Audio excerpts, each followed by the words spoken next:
अस्सलाम वालेकुम, कैसे हैं आप सब। इस केक की कहानी थोड़ी सी दुखी है। मैंने एक दूसरे वीडियो में आप लोगों को बताया था इस केक के बारे में कि इसके साथ क्या केओटिक सिचुएशन हो गई थी, तो वो स्टोरी आज मैं आपको डिटेल में बताऊंगी। सबसे पहले तो मैं आपको ये बता दूं कि ये केक 5 पाउंड्स में बना था। इसका जो बॉटम टियर था वो मैंने 7 इंचज़ में बनाया था। जो केक पैन यूज़ किया था वो 7 इंचज़ का था और जो टॉप टियर था वो 5 इंचज़ में था। उनको फ्लेवर रेड वेलवेट चाहिए था लेकिन फिलिंग में क्रीम चीज़ नहीं चाहिए थी, तो इट डिफीट्स द पर्पस। लेकिन उनकी फैमिली को इसी तरह से पसंद था। इसके अलावा इसके साथ केक पॉप्स गए थे 12। तो जो सिचुएशन उस दिन थी, मैं केक का वीडियो ही बहुत मुश्किल से रिकॉर्ड कर पाई थी।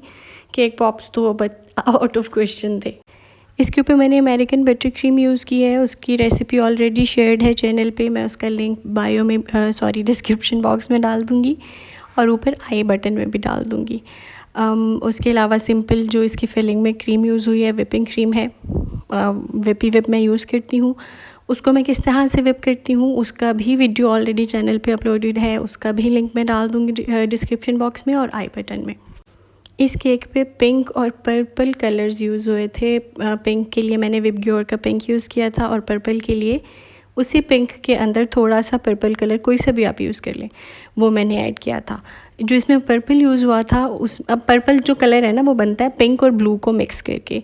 तो कभी आप अगर ब्लू की रेशो ज़्यादा कर दें तो वो एक डिफरेंट शेड बनता है, पिंक की रेशो ज़्यादा कर दें तो वो एक डिफरेंट शेड बनता है। तो हमने पिंक ज़्यादा रख के बनाना था, तो मैंने उस तरह से बनाया था उसे।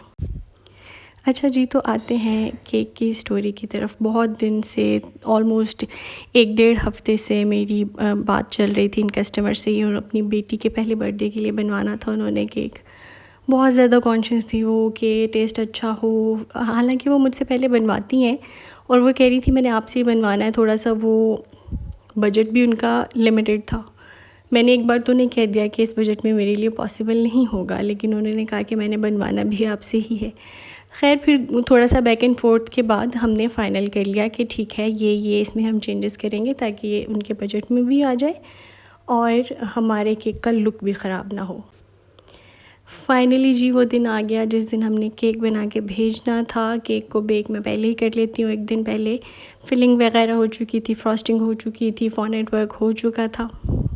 आंधी आना शुरू हो गई। अब आपको पता है कि आंधी आती है पहले झोंके के साथ हवा के हमारे यहाँ पे लाइट गायब हो जाती है। मैंने सोचा कि ठीक है लाइट आ जाएगी, अभी आंधी रुक जाएगी तो लाइट आ जाएगी, लेकिन ना आंधी रुकी और ना लाइट आई। उसके बाद बारिश शुरू हो गई और फिर बारिश भी रुकने का नाम नहीं ले रही थी। मुझे केक डिलीवर करना था पूरे 7 बजे और 6:30 हो चुके थे।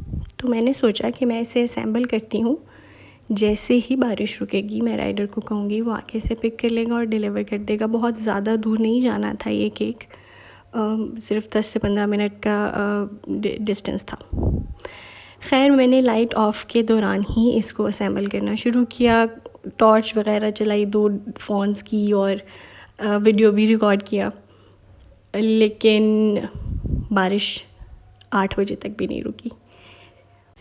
दूसरी तरफ जो कस्टमर थी वो बेचारी बहुत ज़्यादा डिसहार्ट हो रही थी। उनका आउटडोर फंक्शन था, सब कुछ आउटडोर उन्होंने अरेंज किया हुआ था, वो सारा ख़राब हो गया आंधी की वजह से, बारिश की वजह से।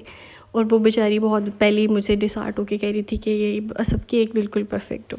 अब मैं तो सिर्फ कोशिश कर सकती थी, जो ये फैक्टर्स हैं जी, बारिश हो रही है या लाइट नहीं है, इसमें मेरा कुछ अमल दखल नहीं है, ना ही मैं इसे चेंज कर सकती थी। अच्छा, एक बार इसको पॉज करके हम ये केक की तरफ आते हैं। ये मैं रेनबोज़ बना रही थी। मैंने 3 डिफरेंट जगह पे रेनबो लगानी थी, एक केक के टॉप पे, एक केक के फ्रंट पे और एक केक के साइड पे। तो मैंने 3 रेनबोज़ बनाई थी। कलर सबके ही सेम थे, बस साइज़ेस डिफरेंट थे और स्टाइल डिफरेंट था। जो टॉप पे थी वो थोड़ी छोटी थी, फ्रंट वाली उससे थोड़ी बड़ी थी, और जो साइड वाली थी वो ऑब्वियसली जो केक की हाइट थी उसके हिसाब से मैंने उसे बनाया था। जो केक के ऊपर आना था उसका हिस्सा वो छोटा था बिल्कुल, और जो दूसरा साइड थी जो केक के साइड पे बिल्कुल साथ साथ जानी थी वो थोड़ी लंबी थी। मैंने केक मेजर कर लिया था कि मेरे केक की क्या हाइट है, मैंने फिर उसके हिसाब से उसे कट कर लिया था। फिर भी वो थोड़ी बड़ी हो गई थी। बड़ी हो जाए चलेगा लेकिन छोटी नहीं होनी चाहिए, फिर आप उसे खींच के लंबा कैसे करेंगे।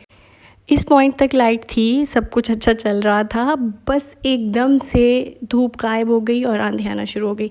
रेनबो के पीछे आपने हमेशा फॉन्डेंट का एक पीस इस तरह से लगाना है, उससे पानी से अच्छी तरह स्टिक करना है, वरना आपकी रेनबो लगाते हुए ख़राब हो जाएगी। अच्छा जी, तो मैं कह रही थी कि जो बाहर के फैक्टर्स हैं, लाइट नहीं है, आंधी आ रही है, बारिश आ रही है, उसमें मैं कुछ कर नहीं सकती थी। अब लाइट गए हुए 5 घंटे हो चुके हैं। अब फ्रीज़र में भी, क्योंकि मैं बार बार खोल रही थी, कभी केक निकाल रही थी, रख रही थी, कूलिंग कम हो गई थी, तो मैंने सोचा कि केक को कंप्लीट करते हैं और फिर इसको एक ही बार फ्रीज़र में रख के फ्रीज़र बंद कर देते हैं जब तक लाइट नहीं आती। तो मैंने असेंबल करना शुरू किया। अब लाइट नहीं थी, केक सही से सेंटर नहीं हुआ, उसको मैंने रख के उसके अंदर दरमियान से स्ट्रॉ लगा दिया एक ना, ताकि वो हिले नहीं। मैं हमेशा जब भी 2 टियर केक बनाती हूँ तो दरमियान में या तो स्ट्रॉ लगाती हूँ या फिर वुडन स्क्योर लगाती हूँ, ताकि टॉप टियर अपनी जगह पे बिल्कुल स्टेबल रहे, हिले नहीं। अब लगाने के बाद मैंने देखा कि वो तो सेंटर्ड ही नहीं है। फिर बड़ी मुश्किल से मैंने वो स्ट्रॉ निकाला, उसको सेंटर किया, फिर दोबारा से लगाया। आपको टॉप पे नज़र आ रहा होगा वो पर्पल सी बटर क्रीम, वो मैंने उसके उस होल को पैच करने के लिए लगाई थी।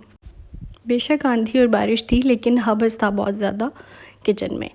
बहुत गर्मी लग रही थी और मुझे केक को भी बनाना था और बहुत मुझे इरिटेशन हो रही थी इस पॉइंट पे, लेकिन ज़ाहिर है हमें केक तो कंप्लीट करके भेजना था। तो दोनों टियर्स को एक दूसरे के ऊपर प्लेस करने के बाद मैंने रेनबोज़ लगाई सारी, तीनों की तीनों। और ये जो साइड वाली रेनबो थी ये थोड़ी सी ख़राब हो रही थी, क्योंकि शायद ये सही से सेट नहीं हुई थी। अभी इसके जो पीछे फॉन्डेंट लगाया था वो सेट नहीं हुआ था सही से, लेकिन एट द एंड इसका लुक ठीक आ गया था। उसके बाद इसके ऊपर मैंने बॉल्स लगाए थे, जो गोल्डन बॉल्स मैं लगाती हूँ वही बॉल्स हैं ये। इनको बस मैंने फॉन्डेंट से कवर कर दिया था, मतलब जो पिंक और पर्पल कलर हमारे केक में यूज़ हुआ है ना, उन्हीं कलर्स के साथ। ये गोल्डन बॉल्स मैं दराज से ऑर्डर करती हूँ, आप लोग भी ऑर्डर कर सकते हैं। ये चाइना से आई थिंक शिप होती हैं। ये जब मैं ऑर्डर करती हूँ उसके 20-25 दिन के बाद मुझे मिलती हैं। स्टोर का नाम मुझे याद नहीं है अभी क्या है, लेकिन मुझे हमेशा यहाँ से अच्छा ही प्रोडक्ट आया है, कभी भी ख़राब चीज़ नहीं आई। केक हमारा ऑलमोस्ट कंप्लीट है और ये इस पे कंडेंसेशन स्टार्ट हो गई थी क्योंकि गर्मी बहुत ज़्यादा थी, तो मैंने उसे फिर थोड़ा सा टैप कर लिया था टिश्यू पेपर के साथ। अब इसके ऊपर हम पर्ल्स लगाएंगे। केक हमारा कंप्लीट हो गया है। इसका लुक जो है वो मैंने बहुत वेट किया लाइट का डिस्पैच होने से पहले तक, लेकिन ऑलमोस्ट 9 बज गए थे और लाइट नहीं आई थी, बारिश रुक चुकी थी। फिर मैंने इसे इसी तरह से भिजवा दिया अंधेरे में पिक्चर्स बना के। आपको इसका लुक कैसा लगा और इसकी दुखी स्टोरी कैसी लगी मुझे कमेंट्स में ज़रूर बताइएगा। I'll wait for your feedback. Thank you so much for watching. Keep watching. Do subscribe. Allah Hafiz.